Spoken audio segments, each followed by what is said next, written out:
Rapha se manifestera. Jireh se manifestera, se manifestera.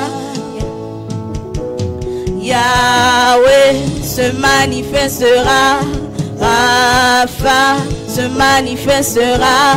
Jireh se manifestera, se manifestera, se manifestera. Yahweh, Rapha, Elohim, Shaddai, Jireh, Adonai, se manifestera. Yahweh, Yahweh, Rapha, Elohim, Shaddai,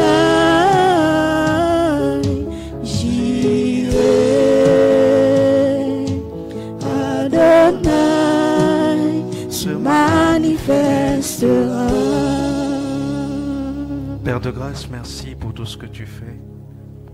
Merci parce que tu as choisi, Seigneur Père, de te manifester dans nos vies.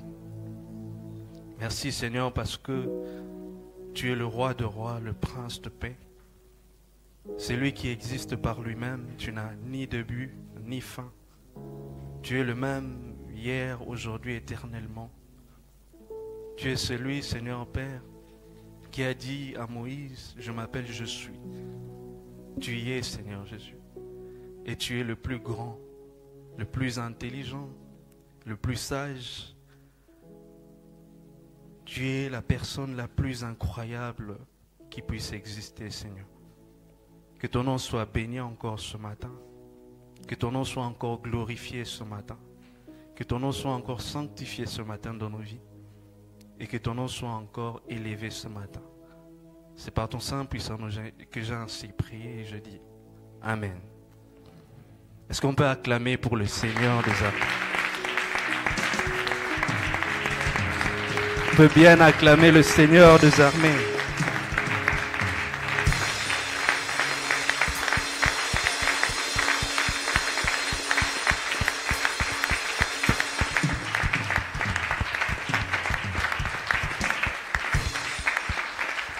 Il mérite toute la gloire.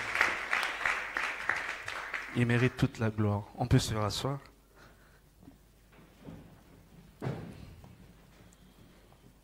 Que le Seigneur soit béni. Après une telle modération, je ne sais pas qu'est-ce que je vais dire. Il m'a quasiment dévancé sur toute la ligne, quoi.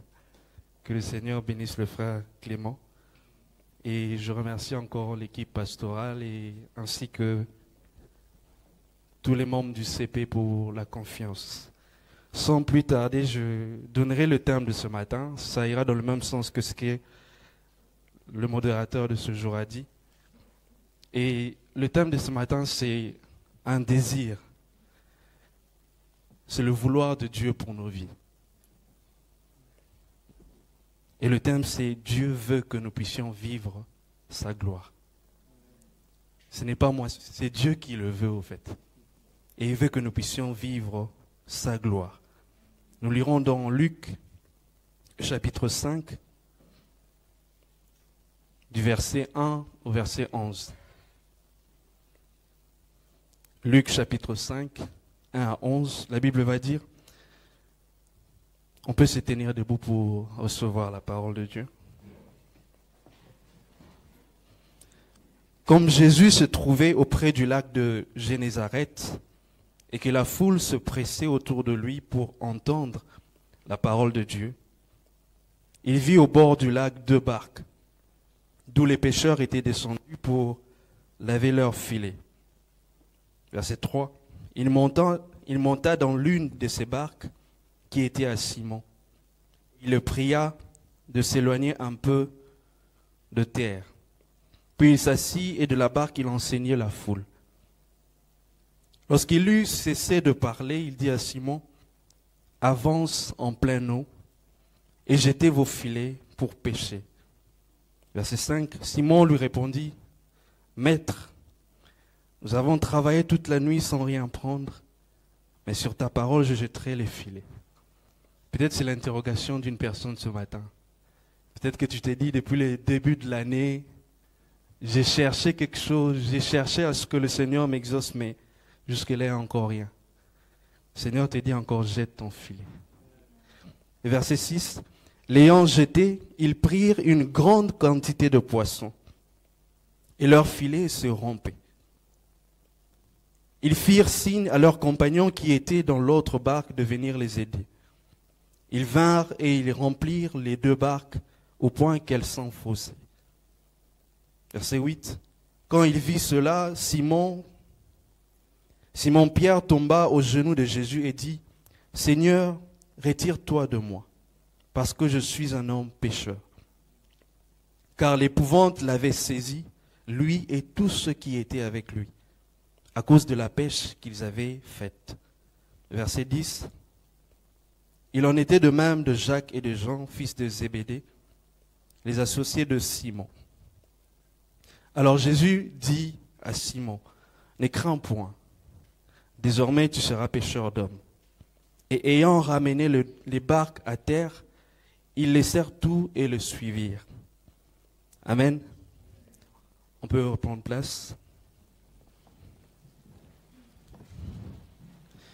Je ne sais pas si vous avez la même impression que moi, mais au fait, on dit que Jésus est la gloire de la maison de Dieu. On dit que, et le frère Clément l'a si bien dit, que nous avons la gloire en nous. Mais il ne faut pas se limiter là. Il faut vivre cette gloire. Et c'est ce que le Seigneur veut que nous puissions vivre. Moi, j'en ai marre des théories. Je veux la pratique. Je veux, quand on me dit que Jésus guérit, je veux voir aussi des guérisons. Quand on me dit que Jésus élève, je veux voir aussi des élévations. Quand on me dit que Jésus exauce, je veux voir aussi des exaucements. Et j'espère que c'est le cas pour tout le monde. On ne veut pas de la théorie, on veut vraiment que nous puissions vivre ces choses. Et Dieu aussi veut que nous puissions vivre ces choses. Alors le Seigneur m'a envoyé ce matin juste dire 3 choses que nous devons faire pour que nous puissions vivre sa gloire. Mais avant tout, permettez-moi de dire 5 choses sur la gloire de Dieu. La première, c'est que la gloire de Dieu, c'est l'éclat de sa personne. C'est le rayonnement de ce qu'il est et de ce qu'il est capable de faire. C'est même le poids de sa présence. C'est aussi les honneurs qui lui sont dus. La gloire de Dieu peut être aussi la manifestation de la main de Dieu dans notre vie. Et c'est dans ce sens-là qu'on va plus aller. Le Seigneur veut manifester sa gloire dans notre vie. Dans Exode, chapitre 33, le verset 18 à 23. Exode 33, 18 à 23, la Bible va dire, Moïse dit, fais-moi voir ta gloire. L'Éternel répondit, je ferai passer devant toi toute ma bonté et je proclamerai devant toi le nom de l'Éternel. Je fais grâce à qui je fais grâce et miséricorde à qui je fais miséricorde. L'Éternel dit, tu ne pourras pas voir ma face, car l'homme ne peut me voir et vivre. 21, l'Éternel dit, voici un lieu près de moi, tu te tiendras sur le rocher. 22, quand ma gloire passera, la gloire de Dieu parfois elle est confondue à sa présence. Il dit, quand ma gloire passera, je te mettrai dans un creux du rocher et je te couvrirai de ma main jusqu'à ce que j'aille passer. Et lorsque je retournerai ma main, tu me verras par derrière et ma face ne pourra pas être vue. Moïse aussi avait cette même impression que nous. Il voulait voir la gloire de Dieu. Il voulait voir la présence de Dieu. Il voulait voir le Seigneur se manifester. Et le Seigneur a exaucé sa prière. Moïse a dit, Seigneur, fais-moi voir ta gloire. Le Seigneur a dit que tu ne peux pas voir ma face parce que la gloire qui se trouve sur le visage de Dieu peut tuer un homme. Et le Seigneur a juste couvert le visage de Moïse et quand il est passé, Moïse a vu le dos du Seigneur. La deuxième chose que je dirais sur la gloire, c'est que la gloire de Dieu se manifeste de différentes manières. Dieu peut manifester sa gloire en exaucant nos prières. Il y a peut-être quelque chose que tu as demandé à Dieu, il y a peut-être quelque chose que tu soupires vraiment. Moi-même, je soupire au travail, j'ai envie d'avoir le travail rapidement. C'est ça. Peut-être c'est la guérison pour toi, peut-être c'est les enfants, peut-être c'est, je ne sais pas moi, le soutien financier. Mais dans tout ça, quand Dieu exauce, il manifeste sa gloire. Une autre chose, c'est que Dieu peut manifester sa gloire en opérant des signes, des miracles et des prodiges. Les signes, souvent, c'est quelque chose d'impressionnant que Dieu montre pour manifester sa gloire. Il a montré les signes à Gédéon. Et il fait aussi des miracles. Et un miracle, c'est une intervention divine. Une intervention divine. Là où on ne savait même pas quoi faire, là où il n'y avait aucune solution, là où les médecins ont dit que ce cas-là, le gars ici va mourir dans 3 jours. Mais Dieu manifeste sa gloire par des miracles. On voit bien dans Jean, le chapitre 11, versets 1 à 4. Le modérateur l'a si bien dit que lorsque Lazare était malade, le Seigneur a dit une chose. Jean 11, 1 à 4, la Bible va dire, il y avait un homme malade, Lazare, de Béthanie, village de Marie et de Marthe, sa sœur. C'était cette Marie qui oignit de parfum le Seigneur et qui lui essuya les pieds avec ses cheveux. Et c'était son frère Lazare qui était malade. Les sœurs envoyèrent dire à Jésus, Seigneur, voici celui que tu aimes est malade. Verset 4, après avoir entendu cela, écoutez bien ce que Jésus va dire. Jésus dit, cette maladie n'est point à la mort, mais elle est pour la gloire de Dieu, afin que le Fils de Dieu soit glorifié par elle. Peut-être qu'il y a un problème qui se passe dans ta vie, qui est juste là pour révéler la gloire de Dieu. Peut-être qu'il y a un souci que tu traverses, mais ce souci-là permettra à ce que le Seigneur puisse révéler sa gloire dans ta vie. Dieu manifeste aussi sa gloire par nos vies. C'est même l'une des raisons pour lesquelles il nous a choisis. Jean le chapitre 15, le verset 16. La Bible va dire, c'est Jésus qui parle, il dit, ce n'est pas vous qui m'avez choisi, mais moi, je vous ai choisi et je vous ai établi, afin que vous alliez et que vous portiez du fruit et que votre fruit demeure, afin que ce que vous demanderez au Père en mon nom, il vous le donne. Excusez-moi. Afin que tout ce que vous demanderez au Père, il vous le donne. Et dans Jean, le chapitre 15, le verset 8, la Bible va dire, si vous portez beaucoup de fruits, c'est ainsi que mon Père sera glorifié. J'ai envie qu'on nous mette ça dans une autre version, pour qu'on voit bien la manifestation de la gloire de Dieu. Ici, c'est que Jésus nous dit, il nous dit que il nous a choisis pour que nous puissions porter du fruit, et du fruit qui demeure. Mais un peu plus tôt, au verset 8, il nous dit que si on porte beaucoup de fruits, en fait, cela servira à manifester la gloire de Dieu. Jésus ne veut pas seulement que nous puissions nous vivre la gloire de Dieu, mais que les autres aussi puissent vivre la gloire de Dieu au travers de nous. Voilà pourquoi nous devons être bons. Nous devons manifester la bonté aux autres, nous devons être généreux. Vous savez, cette semaine, j'ai vécu quelque chose d'extraordinaire. Je pense que Maman Mariette va se souvenir. C'était un jeudi, je me suis juste réveillé le matin. Je ne savais pas quoi faire. J'étais juste en chambre là. Maman Mariette m'a dit, je vous cherche. J'ai dit, vous me cherchez pourquoi? Avant de répondre. Et je lui ai répondu, j'ai dit, bon, vous êtes à Marrakech ou bien apparemment il y avait ce qu'on appelle le Médéi. Je ne sais pas si vous êtes au courant de cela. Il y a le Médéi qui s'est passé à Tanger ici. Et j'ai dit, bon, je n'ai même pas 40 dirhams pour me déplacer et venir à Tanger, quoi. Mais elle m'a dit, ça se gère. Venez. J'ai emprunté de l'argent quelque part, je suis venu. Je ne m'attendais même pas à ce que ce qui va se passer là allait se passer. Et donc j'arrive au Médée, tout ça là. On suit les conférences après. Bon, moi j'avais tellement faim. Hein. Ce qu'elle a oublié, c'est que je n'avais pas mangé depuis le matin. J'avais tellement faim. Et puis, elle m'a dit, on attend encore. Sois patient, on attend. On a attendu, on a attendu. Et lorsque on a vu les ambassadeurs, il y avait une délégation, je ne sais pas c'est quel pays, ils sont sortis et ils allaient vers l'hôtel. Elle m'a dit, suivons-le. On s'est faufilé, on les a suivis et tout. Et je me retrouve au même salon que notre ministre de l'économie, que notre première dame, j'ai dit première dame, notre première ministre. Je vois le ministre des Mines, il était là. Je me dis, ah, ce sont des hommes réels. Ils existent, quoi. Ça m'a fait un peu bizarre. Je me suis dit, ah, le matin, j'étais là en chambre, j'étais seul, je n'avais rien. Et le soir, je me retrouve au même salon que ces genres de personnes.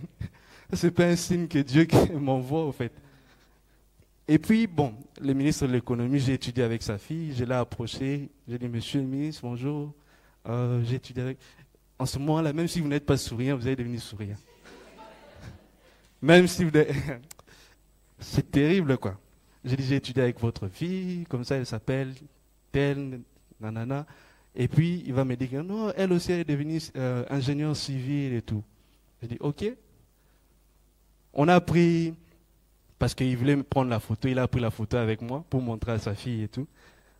Je voulais rentrer, on m'a dit, attends d'abord. J'ai attendu encore.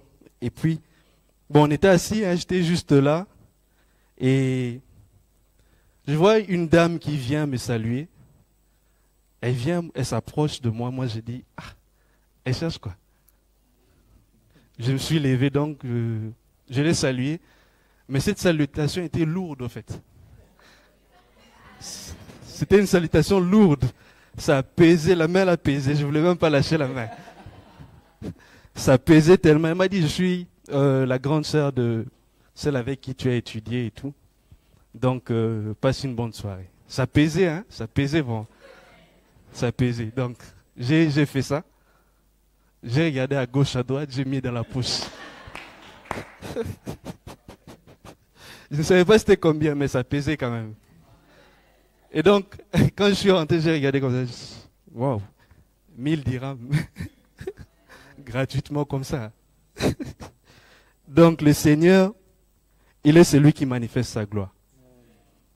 Ça peut être par des signes, des miracles, des prodiges. Et comme je le disais, il manifeste aussi sa gloire par nous, par nos vies. Et là, le ministre ne sait pas que Dieu a manifesté sa gloire au travers de lui. Et la troisième chose que je voulais dire sur la gloire, c'est que personne ne reste indifférent face à la gloire de Dieu. Lorsqu'on regarde la gloire de Dieu, lorsqu'on contemple la gloire de Dieu, cela nous change. Et on le voit bien dans 1 Roi, le chapitre 8, versets 10 à 12. Ça, c'est la gloire de cette première maison-là. On dit que le Seigneur, quand les sacrificateurs, ils ont fini de faire tout ce qu'ils avaient à faire, la gloire de Dieu avait rempli cette maison-là. À tel point qu'ils ne sont même pas restés indifférents. La Bible dit dans 1 Roi 8, 10 à 12, au moment où les sacrificateurs sortirent du lieu saint, la nuée remplit la maison de l'Éternel. Verset 11, les sacrificateurs ne purent pas y rester pour faire le service. On ne peut pas rester indifférent quant à la gloire de Dieu, à cause de la nuée, car la gloire de l'Éternel remplissait la maison de l'Éternel. Tellement que la gloire de Dieu était très forte, ils ont même tout arrêté, à cause de la gloire de l'Éternel. Un autre exemple, c'est dans Luc, le chapitre 9, les versets 28 à 33. La Bible va dire, environ 8 jours après cet entretien, Jésus prit avec lui Pierre, Jean et Jacques et monta sur une montagne pour aller prier. 29. Pendant qu'il était en prière, son visage changea d'aspect, ses vêtements devinrent d'une blancheur éblouissante. Verset 30. 2 hommes s'entretenaient avec lui, Moïse et Élie. 31. Bon, c'est la même chose. Moïse et Élie qui resplendissaient de gloire. Il parlait de la manière dont Jésus allait achever sa mission en mourant à Jérusalem. 32. Pierre et ses 2 compagnons étaient profondément endormis. Mais quand ils s'éveillèrent, ils virent la gloire de Jésus et les 2 hommes qui étaient avec lui. J'aime bien la suite, c'est que au moment où ces hommes se séparaient de Jésus, Pierre lui dit, Maître, il est bon que nous soyons ici. Il était là depuis longtemps, mais il dormait avec Jean et Jacques. Mais lorsqu'ils ont vu la gloire de Dieu, il a dit, Maître, c'est mieux que nous puissions même dresser des tentes ici pour que nous puissions rester. Pourquoi? Parce que la gloire de Dieu fait en sorte que nous ne puissions pas rester indifférents. La gloire de Dieu nous change. La 4e chose, pour aller rapidement, c'est que la gloire de Dieu emmène la crainte et le respect de sa personne. Lorsqu'on voit la gloire de Dieu, on a le respect pour sa personne. On craint sa personne. Parfois, les gens ne craignent pas le Seigneur parce qu'ils n'ont jamais vu encore sa gloire. Vous savez, on rencontre une histoire où il y avait un ministre, un gouverneur d'une province qui voulait essayer d'infiltrer les trafiquants de drogue. Vous voyez, les gens qui vendent les drogues, tout ça là, il voulait infiltrer un peu. Il s'est déguisé en clochard. Il est allé, mais non, il y a un trafiquant de drogue là qui... Vous voyez, ce sont des gens qui sont un peu... Leur tête ne fonctionne pas bien, quoi. Il a donné au ministre la drogue. Et le ministre là, il a pris. Quand il a pris ça, il a dit au monsieur là, vous savez qui je suis? Le monsieur qui l'a vendu la drogue, il a dit, tu es qui? L'homme là, le ministre a dit, je suis le ministre, le gouverneur plutôt, le gouverneur de cette ville ici. Regardez ce que le gars va lui dire. Toi, tu as pris sa main un peu, tu es devenu gouverneur. Mais si je te donne beaucoup, tu vas devenir président. Pourquoi? Parce qu'il n'était pas dans toute sa gloire, quoi. C'est comme ça qu'on peut ne pas craindre une personne parce qu'on ne voit pas sa gloire. Mais s'il voyait ce gouverneur-là, avec des gardes et des personnes qui venaient là, il allait avoir le respect. Et c'est ça. La gloire de Dieu emmène la crainte et le respect de sa personne. Luc, le chapitre 5, le verset 8, la Bible nous a dit que Pierre, Jean-Jacques, lorsqu'ils ont fait cette pêche miraculeuse, ils ont été frappés de crainte au fait. Et ils ont eu le respect pour la personne de Dieu, à tel point qu'ils ont même laissé la pêche qu'ils étaient en train de faire. Ils ont suivi cette personne, à cause de sa gloire. Et Jean, le chapitre 1, le verset 14, puisque dans cette barque, la barque appartenait à Simon, mais il y avait Jacques et Jean. Et Jean nous le dit, au chapitre 1, au verset 14, il dit, « Et la parole a été faite chair. Elle a habité parmi nous, pleine de grâce et de vérité. Et nous avons contemplé sa gloire, une gloire comme la gloire du Fils unique venu du Père. » Jean a vu la gloire de Dieu, il a contemplé la gloire de Dieu. Voilà pourquoi il ne peut que craindre le Seigneur. Et je prie ce matin que chacun de nous puissions réellement vivre la gloire de Dieu. Et la 5e chose, c'est qu'avec Dieu, on va toujours de gloire en gloire. Toujours de gloire en gloire. Si tu as vécu une certaine gloire dans ta vie, avec Dieu, sois-en sûr que la prochaine gloire sera toujours supérieure à la précédente. C'est ce que le Seigneur fait dans nos vies. Et le Seigneur veut juste que nous puissions faire 3 choses. Je vais terminer par là. 3 choses pour vivre la gloire de Dieu. La première chose, c'est que le Seigneur veut que nous puissions être obéissants. Pour vivre la gloire de Dieu, il faut être obéissant. Il faut obéir aux ordres du Seigneur. Il faut exécuter les recommandations du Seigneur. Obéir, c'est le fait de suivre un ordre que Dieu donne. Exécuter ses recommandations. Obéir vaut mieux que les sacrifices. Le Seigneur préfère une personne qui obéit à sa parole qu'une personne qui se sacrifie pour son œuvre et tout. Le Seigneur veut que nous soyons obéissants. La chose avec l'obéissance, c'est que l'obéissance n'est pas toujours suivie d'une joie. Parfois, obéir, c'est difficile. Imaginez-vous, Simon, Jacques et Jean, ils ont passé toute la nuit en train de chercher les poissons. Ils sont des spécialistes en pêche. C'est comme une personne qui a fait le doctorat, donc spécialiste en mécanique, spécialiste dans un domaine précis. Il fait des recherches, il ne trouve pas quelque chose. Mais le Seigneur vient et le Seigneur te dit, essaye-la. Essaye-la. Si ces gens-là n'étaient pas obéissants, ils allaient dire à Dieu, ah, qu'est-ce que tu en sais de la pêche? On t'a jamais vu pêcher. Qu'est-ce que tu en sais? Toi, tu es un charpentier. Merci le frère. Toi, tu es un charpentier, tu sais rien de la pêche. Comment tu peux nous enseigner la pêche? Mais ils ont été obéissants. Pierre a dit, même si nous avons essayé de pêcher toute la nuit, mais sur ta parole, je jetterai le filet. Et c'est ce que le Seigneur veut que nous puissions faire, nous puissions l'obéir.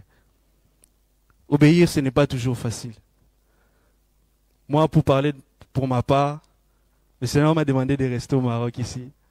Mais pendant que je voyais d'autres opportunités ailleurs et tout, on me dit, va ailleurs. Dieu m'a dit de rester.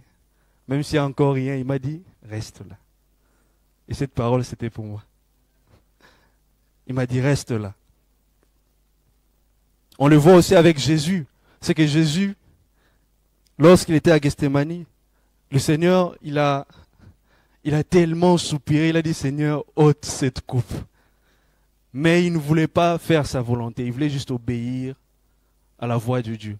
Pourquoi? Parce qu'il y avait une gloire après sa résurrection. Un autre exemple, ce sont les disciples comme on l'a vu.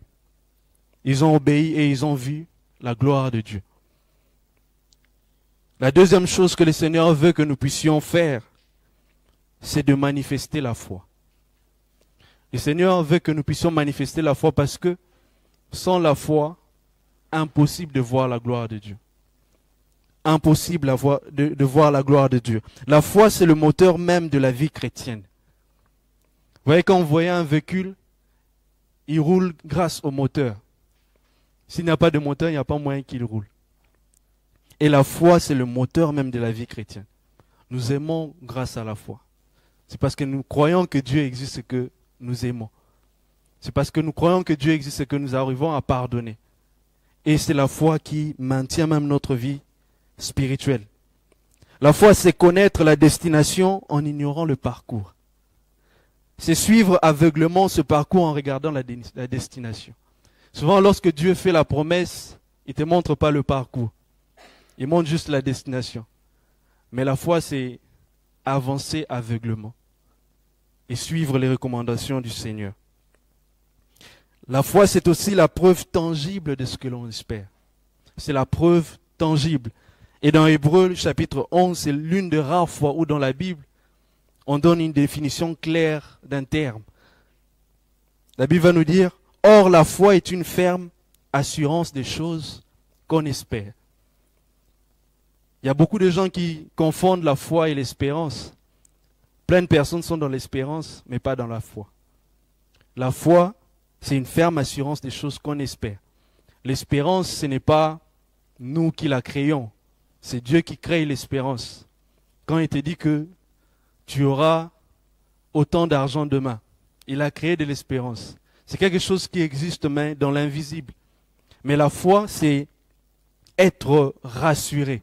Avoir cette ferme assurance que cette chose-là existe. Mais la foi ne se limite pas là.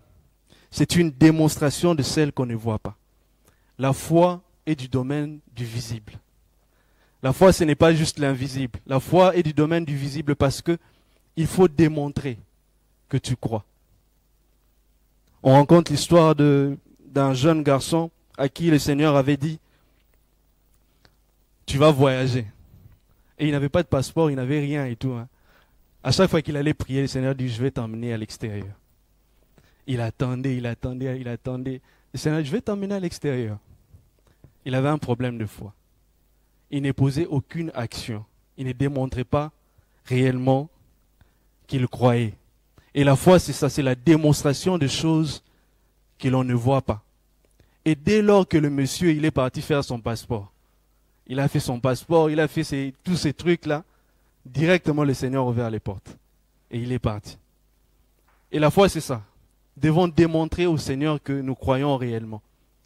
Pas nous limiter juste à croire. Le Seigneur dit que cette année, la gloire à venir est grande.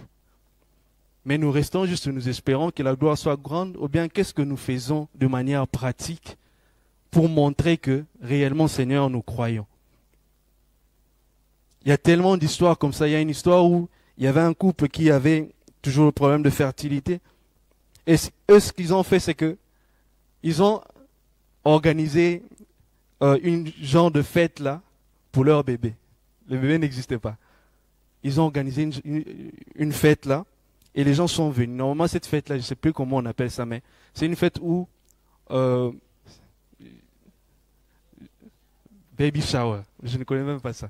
Apparemment, c'est une fête où on doit déterminer le sexe de l'enfant, tout ça. Si c'est bleu, c'est mâle. Si c'est rose, c'est femelle, un truc du genre.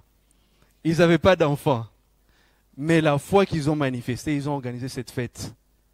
Les gens sont venus. Les gens ne savaient même pas qu'ils n'avaient pas d'enfants. Ils ont mangé, ils ont tout fait. Ça n'a même pas duré. La femme a conçu. Pourquoi? Parce qu'elle a manifesté la foi. L'espérance. On sait que j'espère que je deviendrai, j'espère que je deviendrai. Mais la foi, maintenant, ça va dans les visibles. Voilà pourquoi le Seigneur, la Bible dit qu'il a choisi les choses folles de ce monde pour confondre les sages. La foi, c'est de la folie pour les gens, en fait. Comment toi, tu n'as aucune assurance que tu vas voyager, mais tu prépares déjà la valise, tu prépares le passeport, tu prépares toutes ces choses. C'est ça, en fait, la foi. Et parfois, c'est fou. Mais c'est ce que le Seigneur veut. Et quand le Seigneur voit juste une preuve de la foi, il manifeste sa gloire. Et c'est ce que le Seigneur veut faire. Il veut que nous puissions manifester la foi. Juste pour revenir sur ce qui m'est arrivé cette semaine avec les 1000 dirhams, c'est que le Seigneur m'avait promis, il m'avait dit, je vais te donner de l'argent. Mais je ne savais pas comment il allait donner. Alors je suis parti, je n'avais pas de carte bancaire. Je suis parti, j'ai fait faire la carte bancaire, tout ça rapidement. Les mardis, j'ai eu ma carte. Les jeudis, il me donne 1000 dirhams. Ça, c'est la foi. Avant, je n'avais pas vu le lien, mais après, j'ai compris, j'ai dit, la foi marche. Donc, il faut vraiment marcher par la foi. Il dit que le juste vivra par la foi. Il faut raisonner par la foi. La foi n'est pas en dehors du raisonnement. Quand le Seigneur te promet quelque chose, dis-toi, qu'est-ce que je dois faire pour montrer à Dieu que réellement je crois. C'est ça la foi. Et la troisième des choses, c'est que il faut persévérer dans la foi. Je vais terminer par là.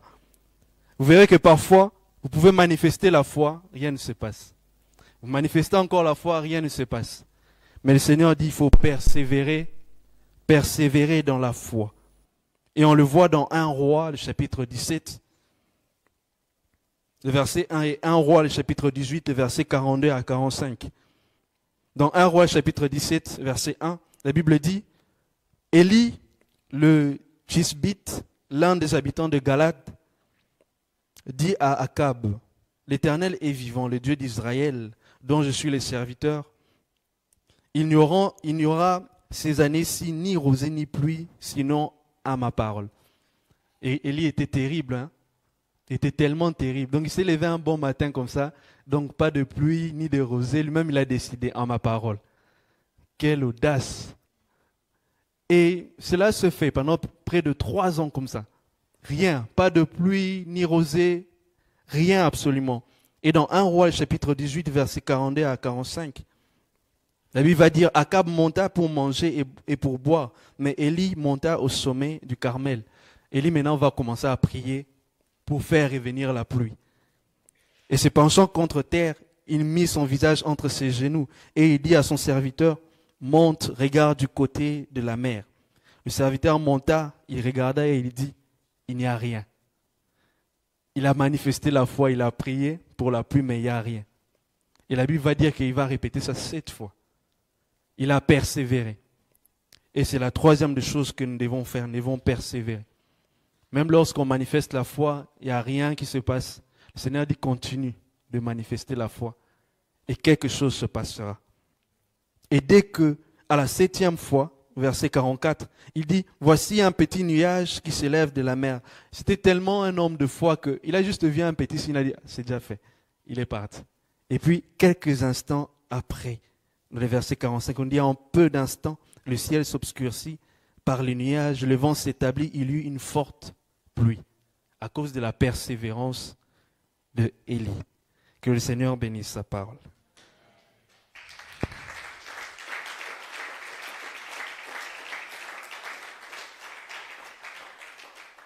On va juste incliner nos têtes pour prier le Seigneur.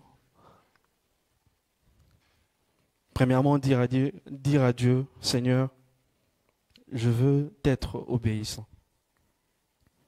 Je veux que tout ce que tu me diras, que je le fasse, Seigneur.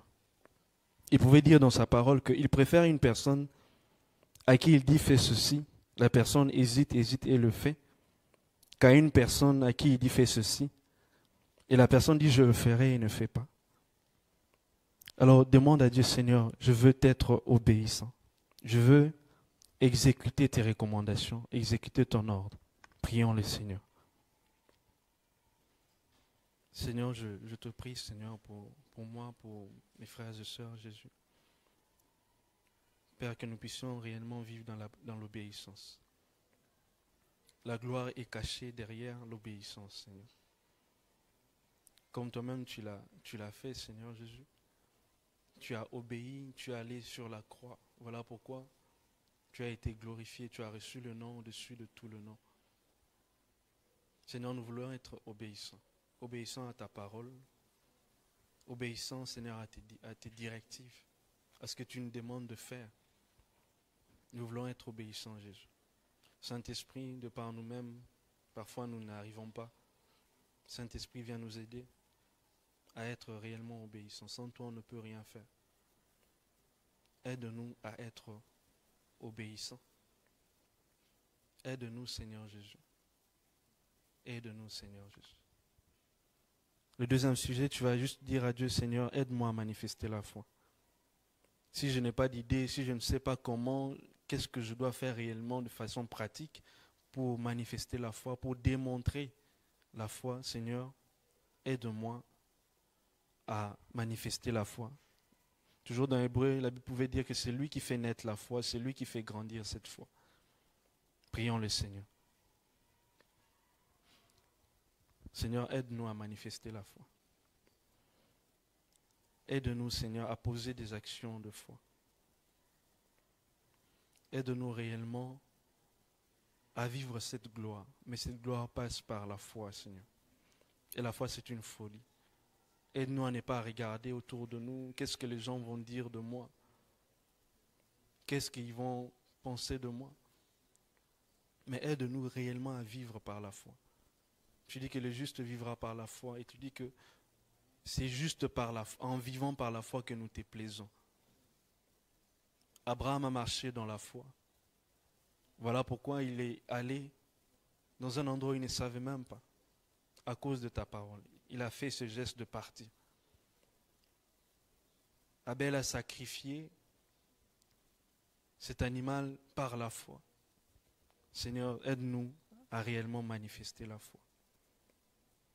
Aide-nous, Seigneur Jésus. On va continuer à prier, on va dire au Seigneur de nous aider, cette fois-ci à persévérer.